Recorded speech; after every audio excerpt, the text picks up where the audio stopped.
Hello नमस्ते, एक बार फिर से आप सभी का स्वागत है हमारे चैनल प्रहार जीएस में। आज हम लोग वर्ल्ड ज्योग्राफी का सबसे पहला चैप्टर यानी कि एस्ट्रोनॉमी को स्टार्ट करेंगे। एस्ट्रोनॉमी को पढ़ने से पहले सबसे पहला सवाल आपके माइंड में यही आएगा कि ब्रह्मांड की उत्पत्ति कैसे हुई। सवाल पहला इसलिए आता है कि आप सोचेंगे कि दुनिया की सारी चीज़ें जो हमको दिखती है, जो हमको नहीं दिखती है, उन सब का निर्माण कैसे हुआ होगा।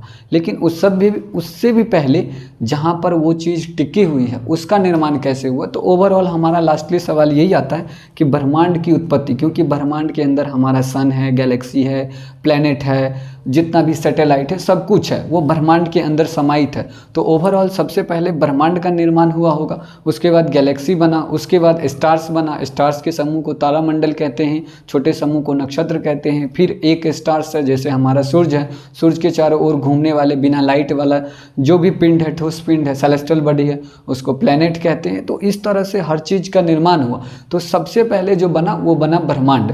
तो आइए हम लोग सबसे पहले देखते हैं कि ब्रह्मांड की उत्पत्ति कैसे हुई।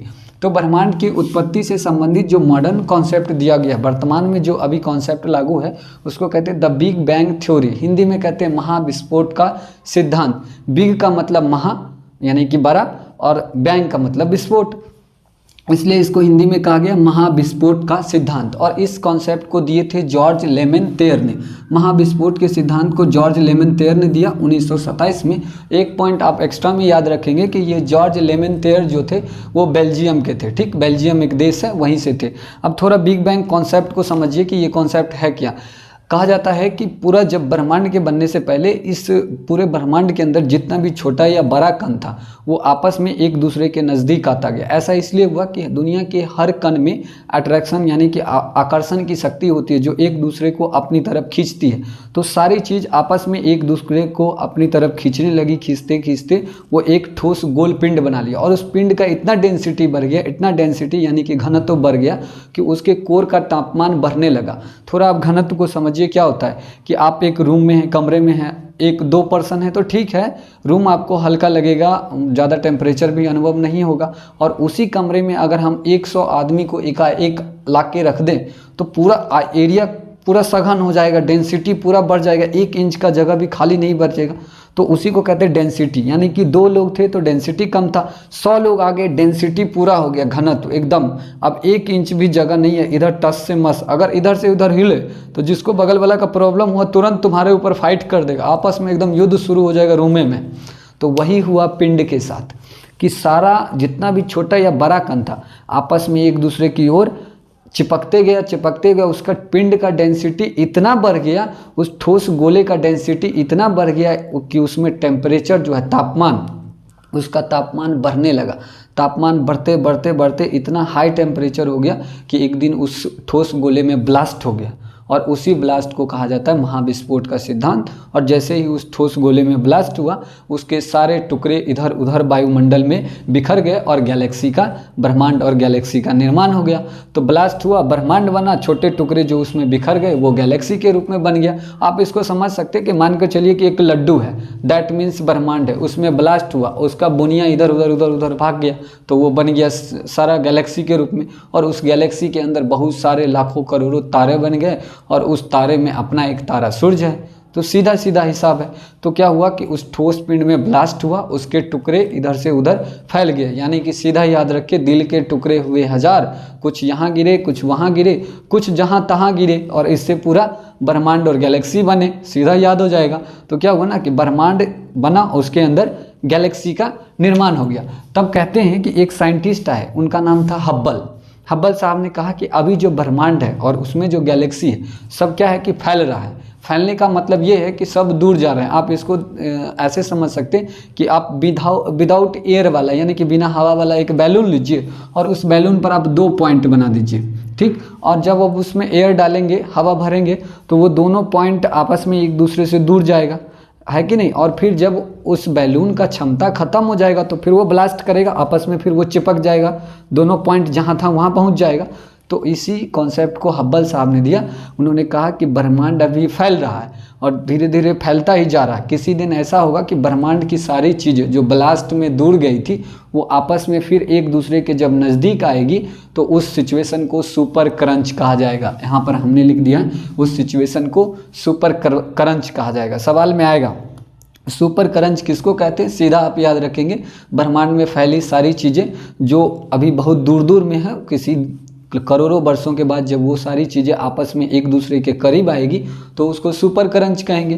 तो वो सारी चीज़ें जब एक दूसरे के करीब आएगी और फिर से एक ठोस पिंड बनाएंगी, इस सिचुएशन को सुपर क्रंच कहा जाएगा। इसको आप ऐसे समझ सकते हैं, नॉर्मली आप टीवी पे ऐड देखते हैं, एक चॉकलेट का प्रचार देता है कि सारा चॉकलेट का टुकड़ा टुकड़ा टूटा हुआ दूर दूर तक रहता है और वो सारा टुकड़ा एक ही बार में आके सिमट के एक चॉकलेट बन जाता है, स्क्रीन पर तुरंत उसको दिखा देता है, ऊपर लिख देगा सुपर क्रंच।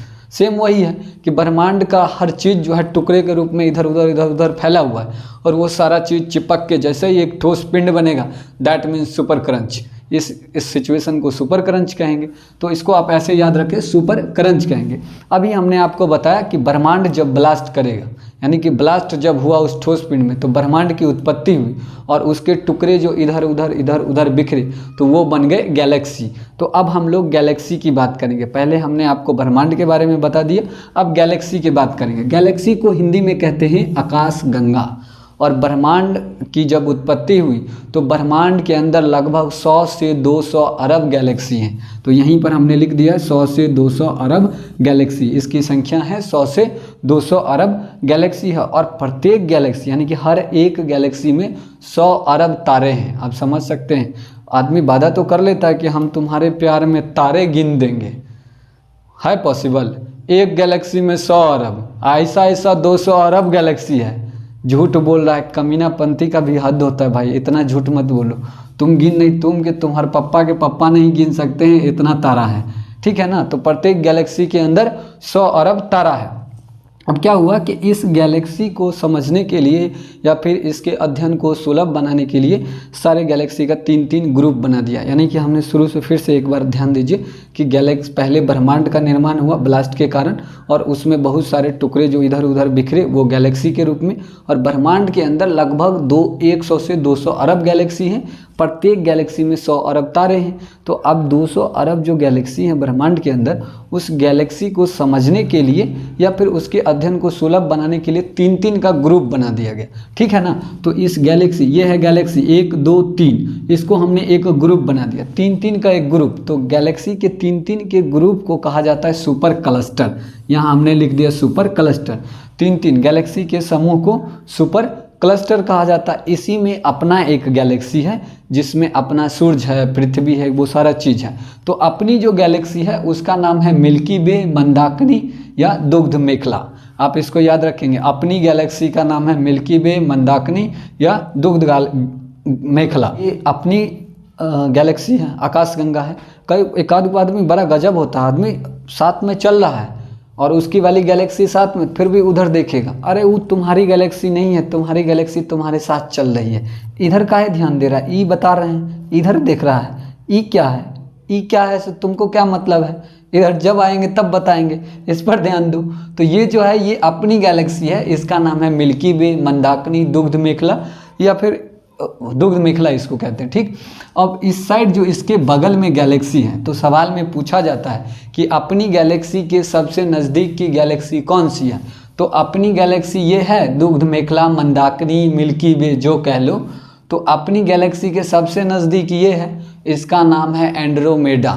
इसी को कहते हैं अपने यहाँ देवयानी, और तुम्हारे मन में चल रहा होगा देवरानी।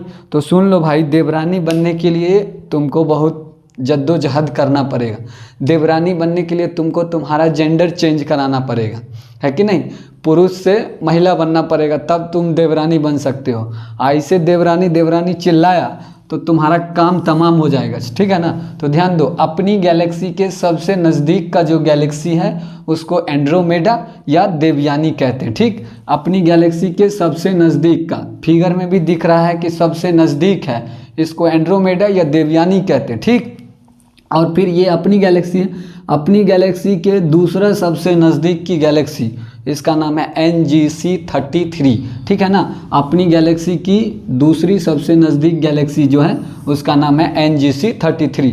तो एक बार आप फिर से रिटर्न इसको रिवाइज करेंगे। ब्रह्मांड की उत्पत्ति से संबंधित मॉडर्न कॉन्सेप्ट जो है उसको कहते हैं द बिग बैंग थ्योरी, और इस कॉन्सेप्ट को दिया जॉर्ज लेमेंथेयर ने 1927 में। इस कॉन्सेप्ट में क्या था कि दुनिया की यानी ब्रह्मांड की सारी चीज़ एक ठोस पिंड में समाहित होती गई। उस पिंड का डेंसिटी इतना बढ़ गया कि उसका टेम्परेचर बढ़ने लगा और वो टेम्परेचर बाहर रिलीज ना हो सका, जिसके कारण उस पिंड में ब्लास्ट हो गया। ब्लास्ट हुआ, उसके टुकड़े इधर उधर फैल गए, ब्रह्मांड का निर्माण हुआ, और वो टुकड़ा जो इधर उधर फैला वो गैलेक्सी के रूप में उसके अंदर तैरने लगा। तो उसके बाद गैलेक्सी का निर्माण हो गया। तभी हब्बल साहब ने एक दे दिया नियम, उन्होंने कहा कि ब्रह्मांड की सारी चीज़ें फैल रही है आपस में, ठीक है ना। और वो जो चीज़ें फैल रही है वो एक दिन आकर फिर जब जैसे ही एक दूसरे के करीब आएगी उसको सुपर क्रंच कहेंगे। तो हमने आपको बताया कि ब्रह्मांड की उत्पत्ति हुई तो उसके बाद बना गैलेक्सी।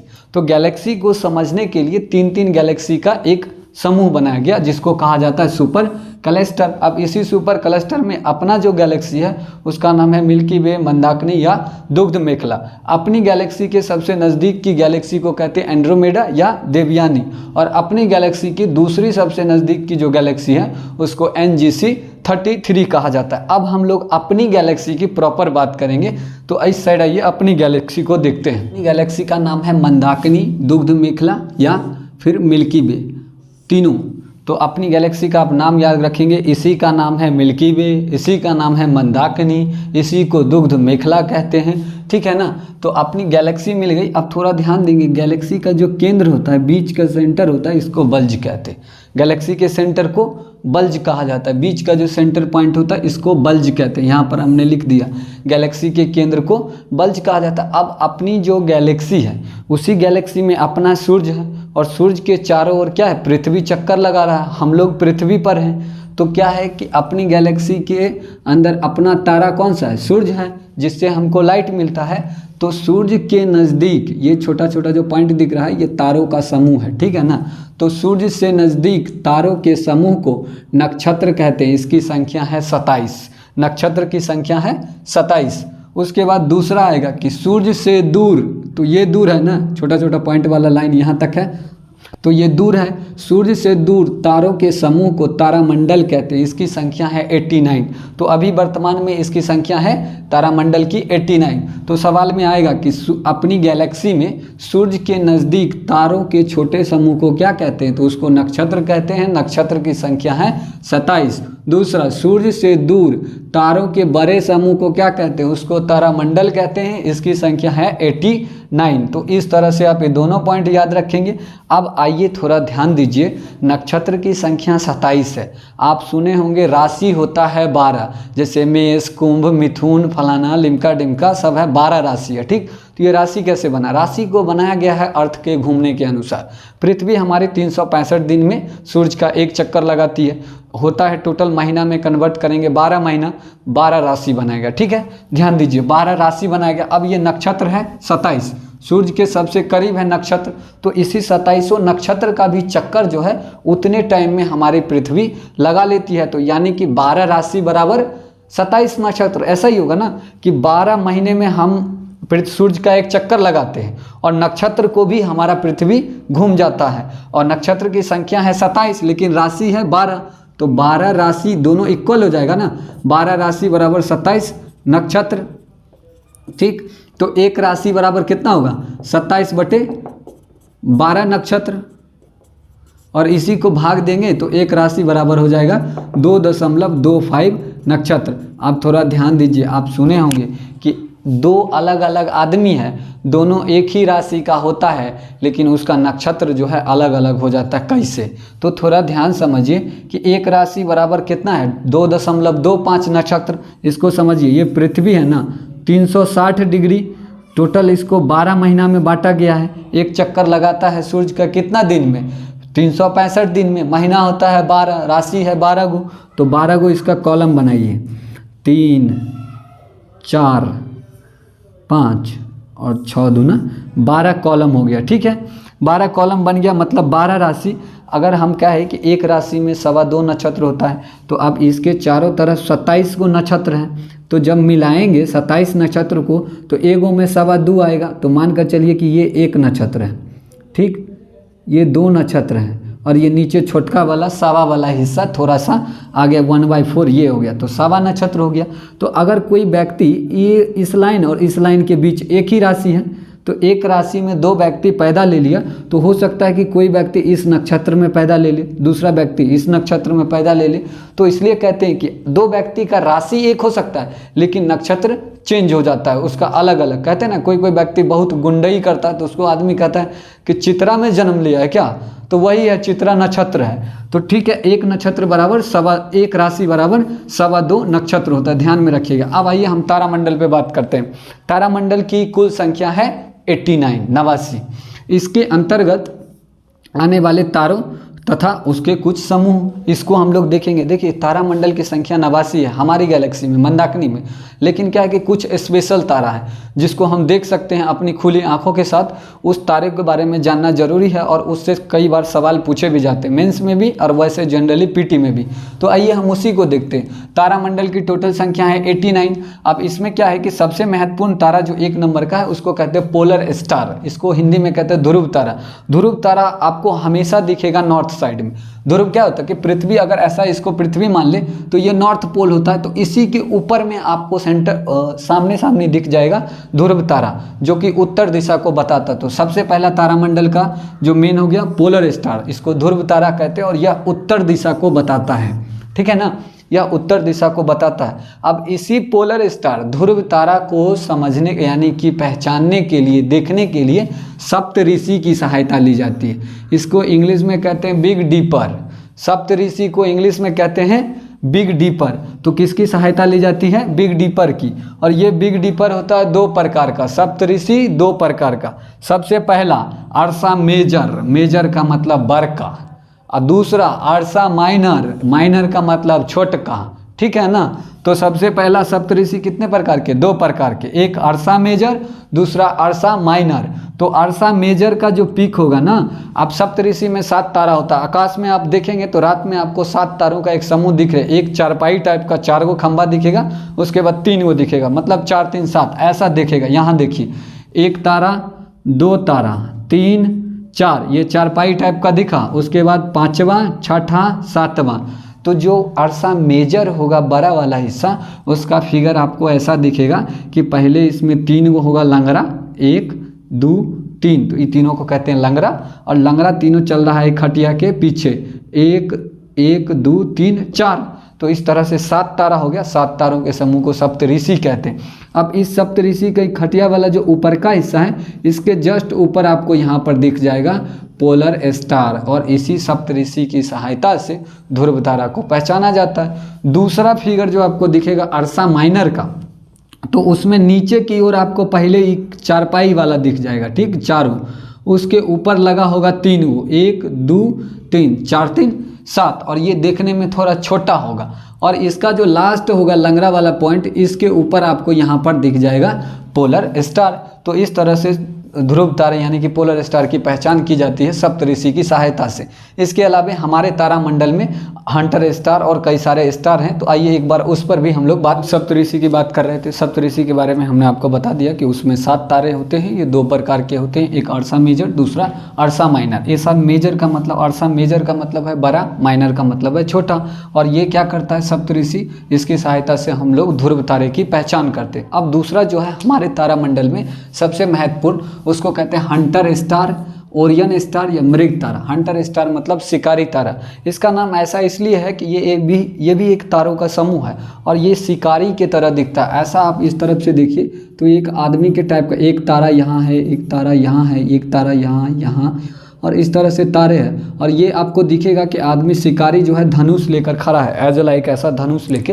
तो इसीलिए इसका नाम पड़ गया हंटर स्टार, ओरियन स्टार, या फिर इसको मृग तारा कहते हैं। तो हमारे तारामंडल का ये तारा है हंटर स्टार। सवाल में आएगा किस तारे को शिकारी तारा के नाम से जाना जाता है, ऑप्शन में रहेगा मृग तारा या ओरियन स्टार, तो उसी को आंसर करना है। इसके बाद दूसरा आएगा हाइड्रा स्टार। हाइड्रा स्टार जो है इस ग्रुप में सबसे अधिक तारे हैं। सवाल में आएगा हमारे गैलेक्सी के तारामंडल में किस स्टार के ग्रुप में सबसे अधिक तारे हैं, तो वो हाइड्रा स्टार के ग्रुप में सबसे अधिक तारे हैं। और इसका साइज जो आपको शेप दिखेगा वो घूमती हुई सांप की तरह, मतलब ये छोटा छोटा जो आपको पॉइंट दिख रहा है ऐसा ऐसा, ये सारा स्टार्स है और ये ऐसे ऐसे घूमकर घूमकर घूमकर और ऐसे ये सांप की तरह एक राउंड ऐसे घूम जाती है, ऐसा घूम जाती है, इसलिए इसका आकार जो है एक घूमता हुआ सांप की तरफ है। और इस ग्रुप में हाइड्रा स्टार के ग्रुप में सबसे अधिक तारे, तो सवाल में आएगा सबसे अधिक तारा वाला ग्रुप कौन सा है, हाइड्रा स्टार, सबसे अधिक तारा वाला ग्रुप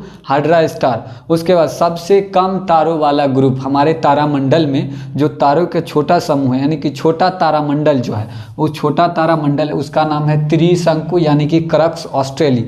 तारों के सबसे छोटे ग्रुप हमारे तारामंडल में, जो सबसे तारामंडल की संख्या 89 है, तो एक ये तारामंडल होगा, एक ये तारामंडल होगा, तो सबसे छोटा जो तारामंडल है उसका नाम है क्रक्स ऑस्ट्रेलिस। हिंदी में कहता है त्रिशंकु, अपने यहाँ उसको आदमी कहता है त्रिशंकु, लेकिन वहाँ क्या अंग्रेजवन सब इसको कहता है क्रक्स ऑस्ट्रेलिस। तो ये क्रक्स ऑस्ट्रेलिस सबसे छोटे तारे का समूह है, सबसे छोटे तारों का, सबसे बड़ा हाइड्रा स्टार, सबसे छोटा क्रक्स ऑस्ट्रेलिस, सबसे बड़ा हाइड्रा स्टार, सबसे छोटा क्रक्स ऑस्ट्रेलिस। अब क्या है कि 2 सवाल आपको लास्ट में आपके माइंड में चल रहा होगा, गैलेक्सी का आकार हम भूल गए, हम नहीं बता पाए, अभी बताते हैं। गैलेक्सी का जो आकार होता है वो होता है बैरेड स्पाइरल, दंड सज्जित सर्पिलाकार, हिंदी में उसको बैरेड स्पाइरल।